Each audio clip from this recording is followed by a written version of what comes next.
गोखल्यांकडे जाऊन आल्यानंतर तू रडणार, हे आता नेहमीच झालेलं आहे. झालं समाधान तुझं?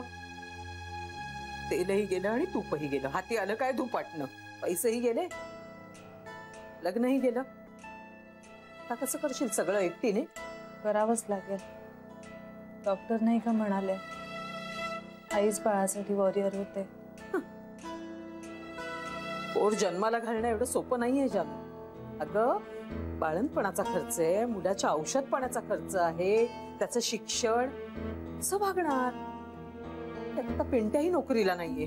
आई हे बघ, माझी नोकरी आहे, मी ओव्हर टाइम करेन, नाही तर कॉलेजमध्ये असताना घ्यायचे त्याच्या ट्युशन्स घेईन मी, पण मी सगळं करेन. निंबाळकर वकील म्हणत होते चेक दिला तर दिला, पण अजूनही कोर्टात समोरासमोर यायचंय. आता सगळे कायदे आहेत ना बायकांच्याच बाजूचे, आणि त्यातूनही बाई जर गरोदर असेल तर मात्र तिच्याबद्दल सहानुभूतीनेही विचार केला जातो. आई आता नको तो विषय.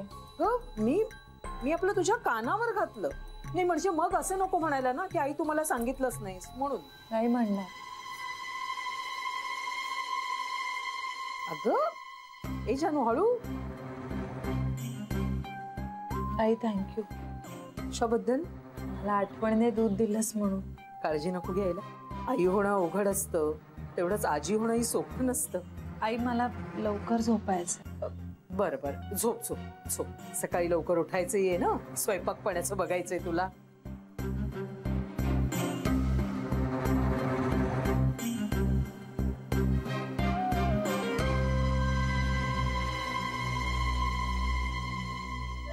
किती प्रेम वाटतं मला तुझ्याविषयी. असं कुणाविषयीच कधीच वाटलं नव्हतं.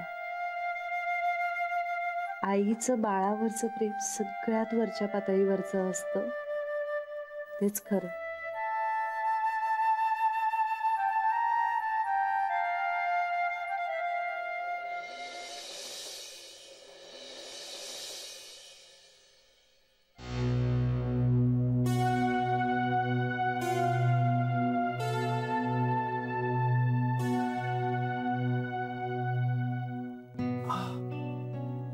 श्री, असा का दिसतोयस? कुठे काय? मग कसं वाटतंय तुला? चालायचंच वयोमानाप्रमाणे. आई आई तुम्हीच सांगायचा चेहरा कसा दिसतोय?